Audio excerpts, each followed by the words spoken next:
जय श्री कृष्णा। राधे राधे दोस्तों, स्वागत है आपका अपने चैनल पर। तो आज हम व्यास देव जी के बारे में बताएंगे गुरु पूर्णिमा के अवसर पर। तो आज व्यास देव जी बड़ी उलझन में थे। सदैव शांत नदी की भांति गंभीर रहने वाले उस मन में आज कुछ अज्ञात अशांति ने डेरा डाला हुआ था। क्या कमी थी जो अभी तक पूरी नहीं हुई थी? आखिर क्यों ये मन में बार बार किसी अनजान रहस्य की ओर इशारा कर रहा था? और ये कैसी गुत्थी थी जिसे वेदों का रचयिता स्वयं में वेद व्यास भी नहीं सुलझा पा रहा था? ऐसे अनेक प्रश्नों ने आज वेद व्यास देव को घेर लिया था। उसी प्रकार जिस प्रकार एक निहत्थे योद्धा को शत्रु दल चारों ओर से घेर लेता है और फिर व्यास देव के पास उनके उद्धारक आए और उसी प्रकार से उन्हें संशयावस्था से बाहर निकाला। जिस प्रकार एक सिंह झुंड में से अपना शिकार उठाकर ले जाता है। आखिर कौन थे ये उद्धारक और क्या कारण था वेद व्यास की इस मानसिक अशांति का? चलिए आज की इस विशेष गुरु पूर्णिमा की कथा में इसकी चर्चा करते हैं।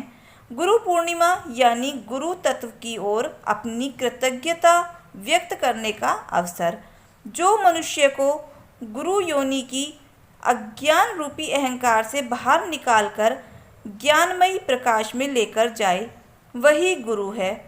जो मुख यानी गूंगे को भी बोलने की क्षमता प्रदान करे, जो विकलांग व्यक्ति को पर्वत लांघने का सामर्थ्य प्रदान करे और जिनकी कृपा से व्यक्ति इस भव सागर को भी पार कर जाए, वही है गुरु।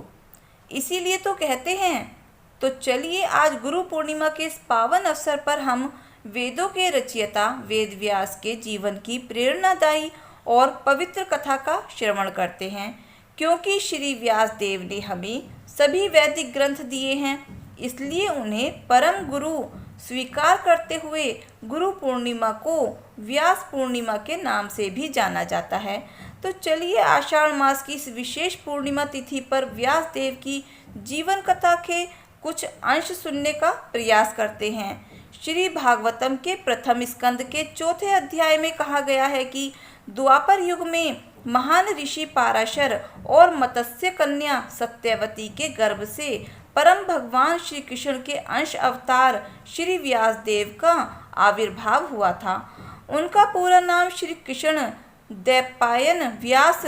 उनके जन्म के पूर्व ही उनके पिता पाराशर मुनि ने उनकी माता सत्यवती को ये भविष्यवाणी की थी कि वे एक ऐसे तेजस्वी पुत्र को जन्म देगी जो भगवान विष्णु का अंश अवतार होगा, जो एक महान तपस्वी, ज्ञानी और संपूर्ण विश्व का गुरु बनेगा, तो वेदों का विभाजन करेगा और वैदिक साहित्य का निर्माण करेगा।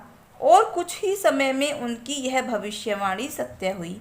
सत्यवती के गर्भ से एक दिव्य द्वीप पर वेद व्यास का जन्म हुआ। वर्ण श्याम था, इसलिए उनके नाम में कृष्ण शब्द है। उनका जन्म एक द्वीप पर हुआ था, इसलिए वे देवपायन बने। और व्यास का अर्थ है जो वेदों को विस्तार पूर्वक समझाता है, इसलिए उनका नाम हुआ श्री कृष्ण देवपायन व्यास। चलो व्यास देव ने वेदों का विभाजन किया और उन्हें सरलीकृत करके सामान्य मनुष्यों के लिए सुलभ बनाया। उन्होंने वेद, उपनिषद, पुराण की रचना तो कर ली, लेकिन उनके निर्दिष्ट ज्ञान बहुत ही जटिल था और संस्कृत में होने के कारण ये ज्ञान सामान्य लोगों के लिए समझना थोड़ा मुश्किल था। इसलिए उन्होंने इन शास्त्रों के सार को सरल भाषा में कथा के माध्यम से महाभारत नामक ग्रंथ में संकलित किया, जिससे कि सामान्य मनुष्य भी इसे सुनकर समझ सकें और अपने जीवन में उतार सकें। लेकिन इतने ग्रंथों का संकलन और लेखन करने के बाद भी उनका मन संतुष्ट और शांत नहीं हुआ। एक दिन वे प्रातः काल में नदी में स्नान करके भगवान का ध्यान कर रहे थे। उनके शांत और स्थिर मन में कुछ अज्ञात उलझन थी, जैसे कुछ कमी रह गई हो, कहीं पर किसी वस्तु का अधूरापन हो। और इसी अशांति का कारण ढूंढने का प्रयास करते हुए वे परम भगवान के श्री चरणों में सामिध्यस्थ थे उस समय उनके आश्रम में उनके गुरु और भगवान के शुद्ध भक्त नारद मुनि आए। ऐसी आंदोलन स्थिति में आश्रयदाता आध्यात्मिक गुरु को देखकर व्यासदेव को उसी शाता का अनुभव हुआ जो स्वाति नक्षत्र में वर्षा की बूंद पीकर जातक पक्षी को होता है। उन्होंने संपूर्ण प्रेम आदर और सत्कार के साथ अपने गुरु नारद मुनि का स्वागत किया, उन्हें बैठने के लिए उचित आसन प्रदान किया, उनके चरण प्रलाक्षण किए, उनके चरण प्रक्षालन किए और फिर हाथ जोड़कर उनके समक्ष बैठ गए। अब जो गुरु हैं उनसे अपने शिष्य की मनोदशा छिपी कैसे रह सकती थी। तो फिर नारद मुनि भी समझ गए कि आज व्यासदेव के मन में कुछ संशय है। तो उन्होंने व्यासदेव से पूछा, क्या आप वैदिक ग्रंथों का संकलन करके संतुष्ट हैं? आपने अपने ज्ञान और जिज्ञासा से परम तत्व ज्ञान को सरल भाषा में प्रस्तुत किया है। आपके चारों वेदों का यथोचित विभाजन करके उस प्रत्येक वेद को एक एक सूर्य को आचार्य प्रदान किए हैं और अब वे इस संसार में उन वेदों का प्रचार कर रहे हैं। इतना महान समाज कल्याण का कार्य करने के बाद भी आपके चेहरे पर ये निराशा की किरणें क्यों छिपी हुई हैं?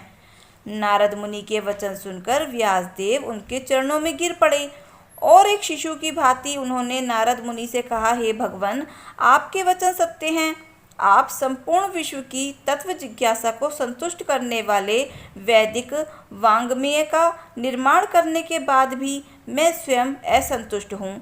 मुझे ऐसा लग रहा है जैसे कोई ऐसा परम और कुअज्ञान अभी भी शेष है जो अभी तक जन कल्याण के लिए उजागर नहीं हुआ है।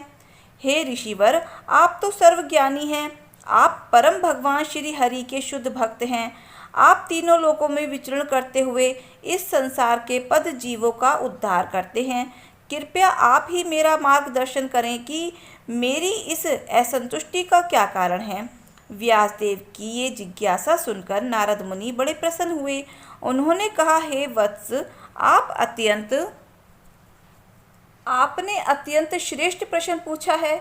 संपूर्ण चर और अचर जगत का सर्वोपरि तत्व ज्ञान भी अधूरा है यदि उसमें परम भगवान श्री कृष्ण के दिव्य नाम, गुण, रूप और लीलाओं का वर्णन ना किया गया हो। तो आपने तात्विक चर्चाएं, निधि शास्त्र और दर्शन शास्त्रों का निर्माण तो कर दिया, लेकिन आपने उन आदि पुरुष गोविंद का वर्णन नहीं किया जो इस चर और अचर जगत के स्वामी हैं, जिनके एक इशारे पर सृष्टि का निर्माण और विनाश होता है।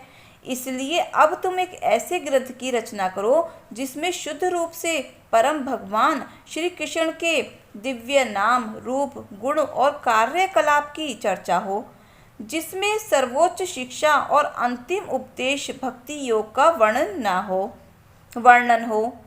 इस प्रकार नारद मुनि के द्वारा दी गई शिक्षाओं से व्यासदेव का मन प्रसन्न हुआ और फिर जन्म हुआ एक महान ग्रंथ का, जो इस भौतिक संसार के बद्ध जीवों के लिए अमृत सागर के समान है, और उसका नाम है श्रीमद् भागवतम महापुराण। ये ऐसा अमल पुराण है जो मनुष्य के सभी कर्मोशवों को धो देता है और उसे सर्वोच्च गति प्रदान करता है। इसलिए तो श्रीमद् भागवतम की महिमा के विषय में कहा गया है कि अगर कोई व्यक्ति श्री भागवतम में वर्णित दिव्य भगवान के नाम, रूप, गुण और लीलाओं का प्रतिदिन अध्ययन करता है या फिर श्रवण करता है तो उसके पूर्व और वर्तमान जन्म के सभी पापों का नाश होता है, लेकिन उसके साथ साथ उसे परम आध्यात्मिक सर्व उच्च गति की भी प्राप्ति होती है, यानी भगवान श्री कृष्ण की शुद्ध प्रेम भक्ति। और ऐसे महान ग्रंथ का निर्माण किया है श्री व्यास देव जी ने।